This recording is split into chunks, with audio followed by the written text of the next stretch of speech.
good morning. Welcome to TERRA at Home. I'm here with Laura Bittner and just about to have your baby. Yep, any day now, actually. TERRA family's growing by the minute. So, but just before you have your baby, yes, we need to talk flowers, okay? We do, so we do. Is, you know, we have about 8 minutes before this happens. Yes, all right. It's all an right. important time of year because it's Easter. Yeah. Not let alone my due date. So, so we want to create some things to bring spring in the house and to make it nice and inviting for our guests when they come over for Easter dinner. Yes, and you know what? It's this time of year where we've been stuck under a blanket of snow and very cold, and not much color for a very long period of time. So when we can start grabbing these beautiful flowers and making it feel like spring again, actually feeling like spring, even just if the temperature is still cold outside. You got it. Right? Exactly. This is where we can start. Definitely. So very simple to very elegant. We've got it all here at TERRA, and we can create custom whatever you like to bring into your home or bring to someone for a hostess gift. So hydrangea. Hydrangea are very popular. I love them. At this time of year. I do too. So we've got the whites, the pinks, the blues. This is a gorgeous one, the white with the pink. I fell in love with this one. Edges. They look very Victorian to me. There's something very vintage about them. Yeah. And particularly these Nice ones with the and little ruffly. pink kids. Yeah, they're Definitely. very beautiful. Yeah, so we've got different choices there. In this instance, all we're going to do, quite simply, and they will do this at the store for you, you pick out your color of paper that you'd like. We at TERRA take your pot, lift it on up, put it into another pot, and then we've created something that is simple, colorful, yes, and ready to go. Now on top of that, we have different things like different Easter picks that you can throw on into the planter. Just add a little bit more festivity right there. See, that's great. So you buy the plant and then you take it over to the wrap station, yeah. and again, I love that you can pick all from these different papers. Isn't that nice? Look at all these. Yeah, so many different kinds, and it just really it personalizes it. And if it's somebody, as you say, you're doing it as a gift, it gives you you know that person. It's something that you can just do something very special for somebody. Exactly. I like that. It's nice, or of course for yourself, which I tend to do a lot at I have a habit of doing that as well. Okay. So of course we have just the straight hydrangea in a pot with some color and a pick, and that's great. Different sizes. We have large ones, smaller ones. That's a cute little pot there. Aren't these nice? Little bunnies and stuff on them. Little bunnies, different colors. And so cute. We have little 4-inch plants that just drop right in there. And you can bring that for, let's say, a baby gift even. Yeah. You never know. I'll get you one, okay? Okay, that sounds good. So primula are also another plant that's very popular at this time of year, inside and out. And of course, we've got a little egg pick there again. So just simple little things that you can pick up. That's very pretty. I like that. These baskets are great. These ones are, I love them. Aren't they cute? So cute. Exactly. So again, with this, we can do a little planting. Okay, so let's do that. Yeah. So we've got our soil. We put just a thin layer down into the basket.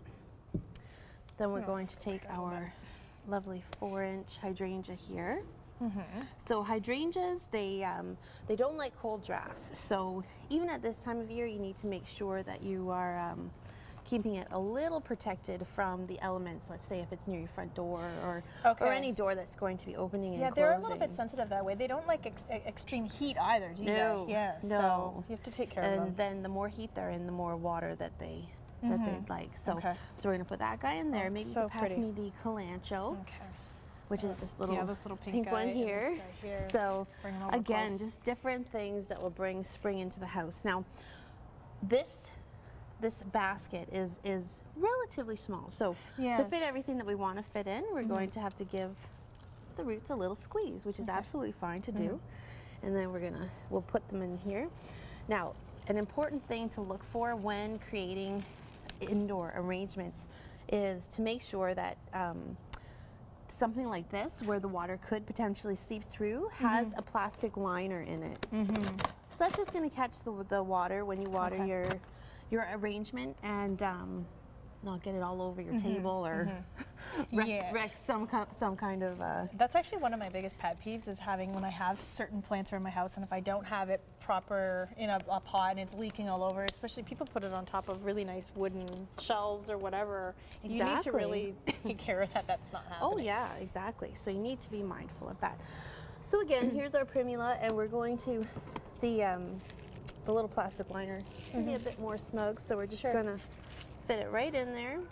It's one thing that I noticed, you know, you guys do at TERRA a lot, is you're not afraid to put a lot in a pot and make it, but it really helps fill it, especially when you're not growing, obviously, especially in our growing season, we get to the outside and that type of thing, and our pots outside, they don't have a lot of time to fill out, so you might as well fill them in first, right? Yep, you got it. But I think a lot of people are afraid to do that, like they're strangulating their plants or something, but... Yeah, you know, they're going to find their own way. There's still little pockets in there that they can kind of spread their roots. There you can see, Yeah, it's just a matter of getting them in there.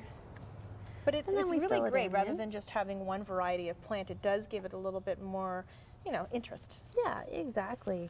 And the color. Can't beat the color. Yeah. So there we go, and then we will take a little butterfly pick for this guy. Throw him on in there. I love that. Very sweet. Here, let's put him over there. That's lovely. So, very nice. We'll just get these guys out of the way. Okay. And then we've got, this one, right? Yeah. Okay. So now this one could be as simple as this beautiful begonia in here.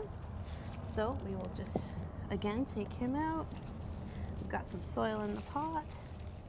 And it's also that time of year too where people are just dying to get their hands in soil again, right? Oh, it's so true. So find a spot where you can be messy and just really get into it, because it is naturally you're going to spill soil all over the place, and it's going to be, but it's nice again just to smell the earth. And isn't it though? I know.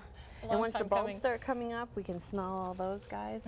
So, you know, something that simple where you pick it up and bring it in for a hostess gift. Yep.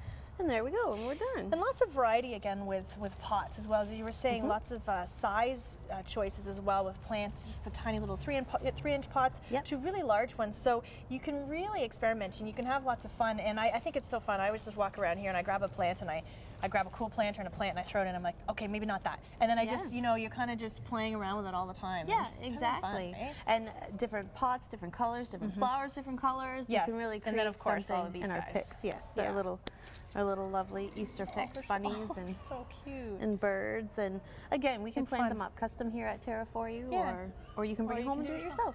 Very good. Well, we love always have you coming in and giving us this great information. We love being at the potting station here. And of course, people can come by to the potting station and get someone to do something for them as well. Definitely. So we have to wish you the best of luck with your wee baby. Thank you very much. And hopefully once you're all settled, you can come back on with us and you know, we can talk about, do you know whether you're having a boy or a girl? It's a girl. Yay! A little girl added to TERRA. We'll dress her all up in color as we like to do. Sounds good, yeah. Congratulations, girl. Thank you. All right, we'll be back with more TERRA at Home. When I dream in color. When I think of color, I think of TERRA.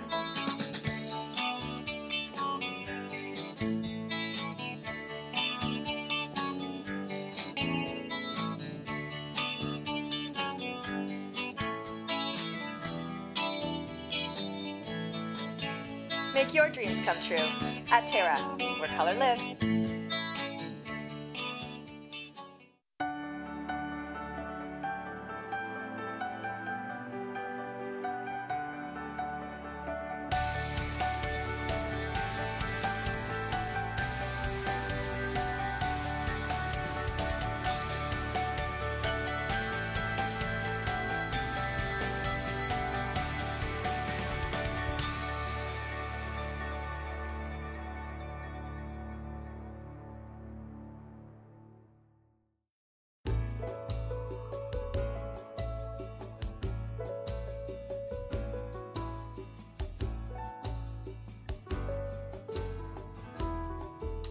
Heritage perennials. Look for us in the blue pots.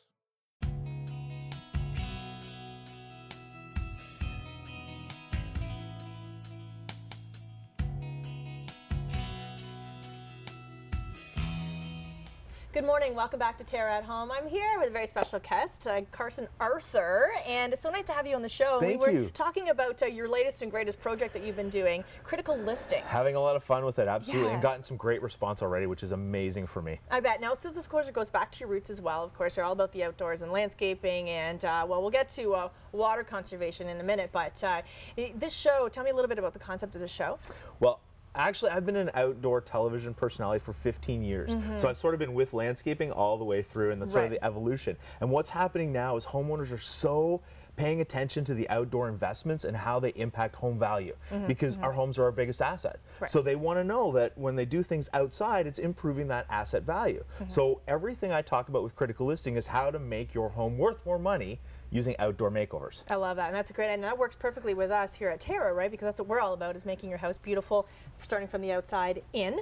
And so let's talk a little bit about you know, your background on water conservation. That's always been a very, very important thing to you, even though we're living in an area where we're surrounded by so much fresh water. I know, and all the snow we've had, people are like, oh, water, no problem. Oh yeah, we got lots. Well, I've always wanted to be a little bit more aware of what's been going on with the environment, especially as it impacts outdoors. Because when you work outside, if you're a gardener or a landscaper, you kind of know that you're working in the soil, so there's a bit of a connection already happening there. Right. So everything that I do, I try and pay attention to what's going on around me. And when I start to see in a country like Canada water bans and people saying don't water on these days of the week, and yet there's so much water around us, that sort of was a red flag for me, saying, hey, we've got to start paying attention to this. So the more research I did on that, the more I kind of found out some really disturbing facts. Unfortunately, in Canada, we almost, next to the Americans, we have more fresh water than anybody else in the world. And yet we use more fresh water than anybody else in the world. We use it to wash our driveways, to wash the sides of our house. We have an abundance. We water down our sidewalks for the fun of it. Like you see people standing there with the hose, just like la la la, just just rinse off the sand. It's true, and yet we're being told in Canada, don't use so much water, slow down, slow down. We don't have enough to go around. So then I started to look at the way water impacts our day-to-day life. And as you mentioned, you know, we use it in a lot of ways that we probably shouldn't, but some of the things that I can actually impact are my gardens and my lawn. And I wanted to look at options of how to really use less water and still have the beautiful outdoor spaces that I've grown accustomed to, and for my clients as well. Right. Okay. So that brings us to this product. Yes. Where again, it's all about using less water, but still getting the results that you need and you're striving for. Yeah. Unfortunately, in Canada, 50% of the cold water that the average household uses is on watering the lawn. And obviously, you're not going to use rain barrel water on the lawn because it's just not going to work trying to get it out to large spaces. Right. So I started looking at alternatives to grass seed.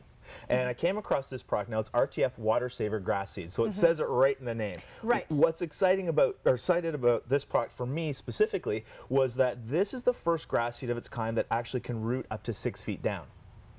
Wow. Yeah, that's huge. 6 feet. I know, and that's in clay and sandy soils. It doesn't matter. This grass seed is a fescue base, but it has the ability to send down longer roots. Now, it's not going to get into your weeping tiles. They're very fine filamentous roots. But what it is going to do is allow the grass to get to the water table below.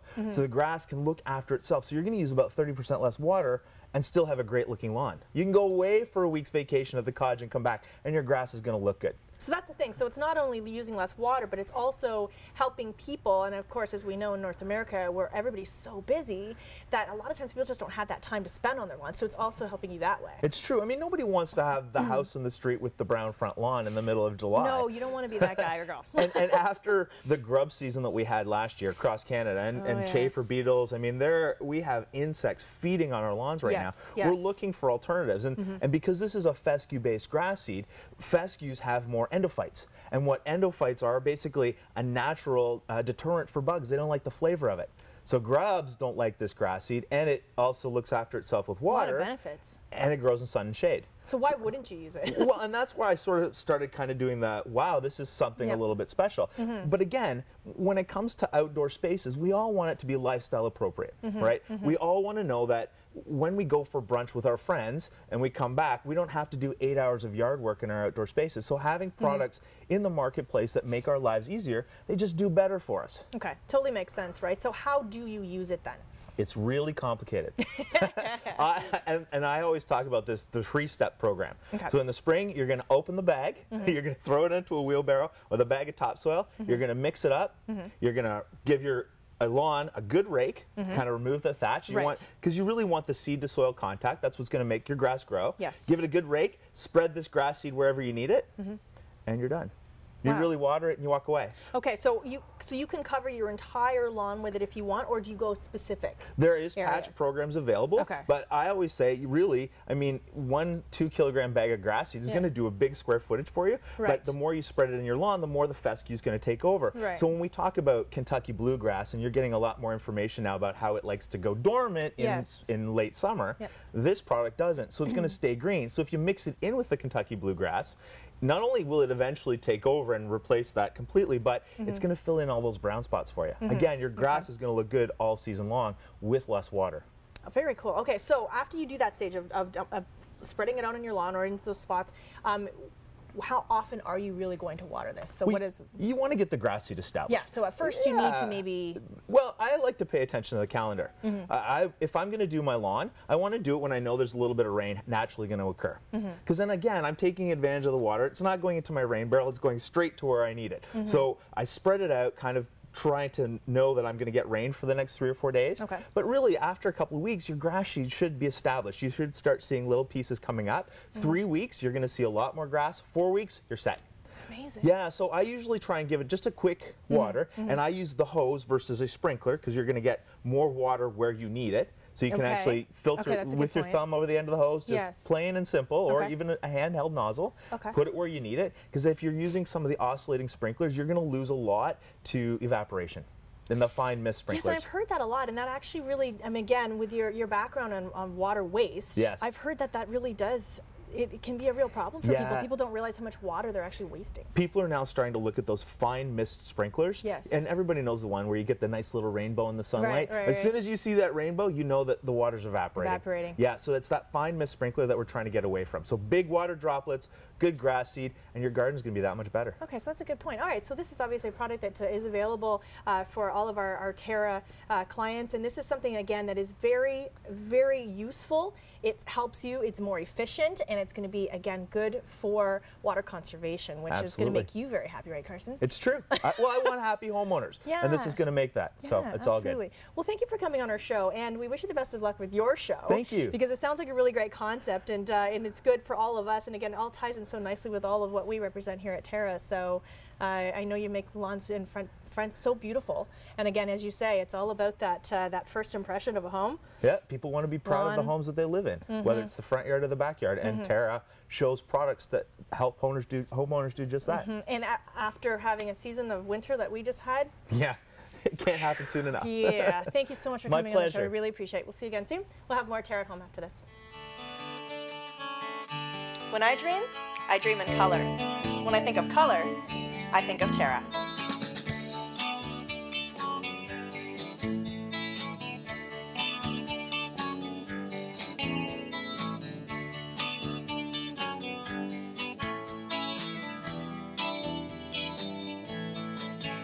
Make your dreams come true at TERRA, where color lives. You've sat under them and built forts in them. You've swung from them and fell out of them. You've even fallen in love under them. Trees have always held a special place in our hearts and memories. A natural beauty, trees will grow with you and your family and bring color and nature into your world. For your assurance of quality, look for trees and shrubs with the Medallion plant tag. Medallion plants, locally grown, the pride of Niagara.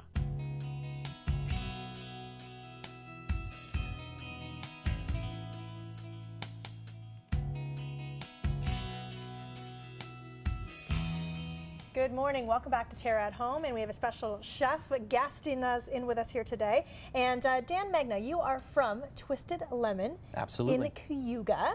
Yes. And 5 years now. You guys have been rolling. Good for you. Thank you very much. It's great to have you in our kitchen, and maybe at some point we'll make it over to your kitchen as well. Well, I look forward to that very much. Yeah, so what are we actually going to make today? Well, today we're going to make something off of my core menu. So my regular menu, this is an appetizer that I've had on there for a couple of years now, and it is a torched sea scallops. And we're going to do this with a blueberry whiskey barbecue sauce. That in itself sounds very cool, and these look like those really yummy wild blueberries that we love, that real rich flavor from in the middle of summer, right? You got it.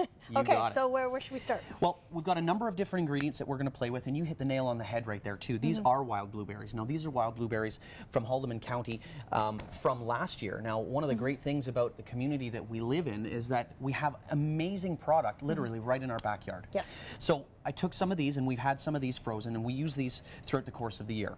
That's the great thing about blueberries is you can freeze them, and they're just so wonderful to use. I use them all year round, too. So, and I know that you like to focus on local a lot within your place. As much as we possibly can, absolutely. So we're going to start by making the blueberry barbecue sauce. And it really isn't that difficult, and we've got some great flavors. So people you can see all the rich flavors we have in there. Yes. So I'm going to warm up a sauce pot, and we're going to start off by getting a couple of things going, and we're going to build our base flavor. And to do that, we're going to take about a 1/4 cup of diced onions, and really, you don't have to make this your life's work because we're going to puree this in the end anyway. Okay. So a little bit of... so they don't need to be perfect, in other words. No, that's right. A little bit of olive oil in the bottom of the pan. And what I don't necessarily want to do here is caramelize these. I want to just sort of sweat them out a little bit. So I'm going to sweat these out, and I'm also going to add in a little bit of chopped garlic. I got about a teaspoon of fresh chopped garlic. Now, if you have to use dried garlic, that's fine, but I always like to start off with fresh product. Okay. So we're going to move this around. We're going to just slowly soften up the onions and garlic and bring those flavors together. And once we do that, it doesn't take long, it just takes a minute. We're going to add in our fresh blueberries. Okay. Now once we, or pardon me, our wild blueberries. That's right. Yes. So we'll put in these blueberries right into the bottom. And you can see right away all of these flavors start to come together nicely. Now, I did say that this was a blueberry whiskey barbecue sauce. You did. Okay. So I sense there's whiskey involved. There is, there is. I do have a little bit of Italian blood in me, and I can pretty much justify booze in any course. Very good. Okay, so I have here some spectacular 40 Creek whiskey. Okay. Really very nice. I've got a cup of this, so you can see I'm not being shy. So I'm going to add... We just hooked up with the 40 Creek guys not that long ago, actually. They make some of the best whiskey out there. They really do. Okay. So what we're going to do is we're going to bring all these flavors together. We're going to simmer this out. We're just going to soften these up. And once this starts to come up to a boil, we're going to add the rest of our ingredients in. Now, this is where we get a chance to play, and we create that base flavor. Okay. So initially, we're going to put in some molasses. We have some cider vinegar. A little bit of acidity helps to bring out the rest of the flavors that we have in there. We are going to put in some ketchup, a little bit of a sweetness, but it has some sugar and some acidity in it, so it helps to bind that together and give you that little bit of a true barbecue sauce flavor. Yes, right. Some brown sugar. Okay. And then what we're going to do is we're going to season this, and we're going to adjust and play with our seasonings with some fresh, with some cracked black pepper, salt. We're going to use some Cajun seasoning, a little bit of onion powder, a little bit of cayenne pepper, because if you want to have a little bit of bite to it, you can play around with that. Wow. And we're going to adjust it with a touch of Worcester sauce. This is cool. This is great when you being a chef, you know what components work, right? So again, that's where that playing comes with, and I guess the more time you spend with all of these components in the kitchen, you start to experiment, and this is why you can allow yourself to sort of play around with some of the ingredients. Well, I'll tell you, you're speaking my language here, because I say this all the time. I say this to my apprentices, I say this to my guests, and I say this to people at home. Honestly, play with your food. There isn't anything that you can do wrong, because that's how you learn how to build those flavors. Right, right. And it's amazing, you know, of all after doing all these cooking segments over the years that I've done on television, I find I'm quite brave in the kitchen now to try to do some of those things that I would have never done before, watching you guys do what you do best, right? It really does. It helps you kind of open up your mind a little bit versus just being so just the basic ingredients, but it's like amazing with the flavors you can put together. Well, the thing is that you can play, right? You can adjust your seasoning, and you can really follow a recipe, or you can put your own personality into it. And really, when you put your personality into it, that's going to come out in the food. Yeah, so upon experimentation, you know what you like, and then, as you say, certain people really love a lot of garlic in their food, so they might add garlic to almost everything they make, where some just don't even want to have that in, they'll put something else in, right? So that's where you're kind of playing around a little bit too. You've got it. Yeah. So now that I've got all of my wet ingredients in here, with the exception of some Worcester that we'll put in just to adjust our seasoning in the end, I'm going to start off as this simmers by putting in just a pinch of each one of my dry ingredients. Some chili powder, a little bit of onion powder, and some cayenne pepper. And this is going to help to build our base seasoning. We'll do the same thing with a little bit of salt. This is where you're starting to get some layers of flavors, That's right. Some depth. Absolutely. So we'll put in some salt and some fresh cracked pepper. And then we're going to let this stew out. We're going to let this simmer for about 15 minutes or so until everything comes together, those blueberries pop, and then we adjust our seasoning and puree it into a gorgeous barbecue sauce. Very cool. That's so fun and exciting. Well, the best part about this is you can use it for all sorts of different things. Sure. You can take this barbecue sauce, we're going to put it and torch it with a blowtorch on some seared scallops. Wow. We're also going to be able to use this on something like barbecued salmon. Let me tell you, bring out the summer flavor with some blueberry barbecue sauce, blueberry whiskey barbecue sauce on salmon. Tons of fun. Wow. But what we're going to do this with is our torched scallops, and we're going to put that on some breaded Parmesan and panko crusted vine tomatoes and this gorgeous sauce. How cool is that? So again, this is all just a bunch of flavor components that a lot of people wouldn't even be used to be putting together, right? So this is kind of something that, okay, so what we'll do is we're gonna take a break. We're gonna let this do what it needs to do. We're gonna come back and we're gonna torch our scallops and plate this all together and show you exactly how it's all going to be. Absolutely, right? I look forward to that. Okay, awesome. All right, we'll be back in just a few. When I dream in color.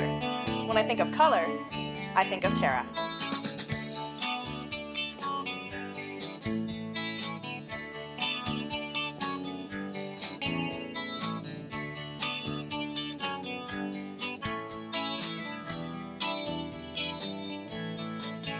Make your dreams come true at TERRA, where color lives.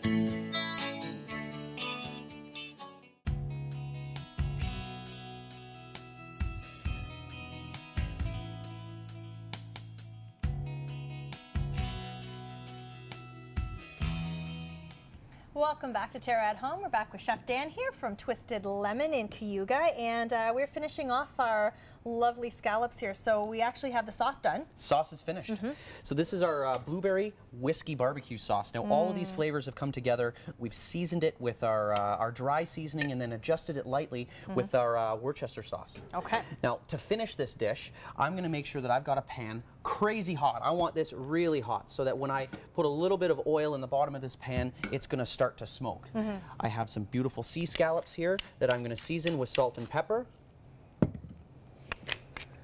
And that's the thing, that's what you want it really hot so that you can sear them, right? That's the key. You want to make sure that the flavors that you have on here, and this one is just simple, salt and pepper, are going to sear right into the scallops themselves. Now once we get that pan nice and hot, we'll take our scallops. You can see the smoke that we have going here. I'm going to put these right into our pan. And we're going to let these go. We're going to let these sear on high heat. Now, what we're going to look for is we're going to look for the edge of these scallops to get nice and crispy. We want them to be brown. Now, these are a nice large scallop. They're about a U10 scallop. So you're going to get a 10 and under per pound. Okay. Now, for the rest of this dish, I've got some tomatoes here. These are some Niagara vine tomatoes that I breaded like a pork chop. Okay. So a little bit of flour, so seasoned, a little bit of flour. Then we've dredged it in egg wash with a little bit of Parmesan cheese and Japanese panko breadcrumbs. Yum, how fun is that? Oh, it's tons of fun. And speaking of fun, this is where we get a chance to really play with our sauce. So I'm going to take this barbecue sauce and I'm going to put some of this right down onto a nice clean plate. And I'm going to put a couple of paintbrush strokes right across there. Now this is going to be the base for this gorgeous dish. Okay, reminder, while you're setting this up, you can find actually your recipe will be up on our website, so people have a little sneak peek into how that lovely sauce was made, and you can try it again at home and use it for all different reasons. So we thank you so much for coming on the show. I'm going to let you do what you need to do here, buddy, and make it look so lovely. And of course, encourage people to check out your lovely restaurant as well. And hopefully we'll be able to make our way up to Cayuga someday too. I look forward to that very much. Look at you torching away. That's good visual. I'm going to torch these scallops. Yep. Put it right on top, get some nice color, and what this does is it allows the barbecue sauce to caramelize right onto the scallops. Okay. Turn off my torch, and the good thing with these scallops is that with this I can turn the heat off, let it sit for about 30 seconds, and these are going to be done. Do it, go fast, Put them right on top. Thank you so much. Beautiful, just in time, and make it look pretty like a chef. Dun, dun, dun. Awesome. Thank you so much. Have yourself a great weekend, guys. My pleasure.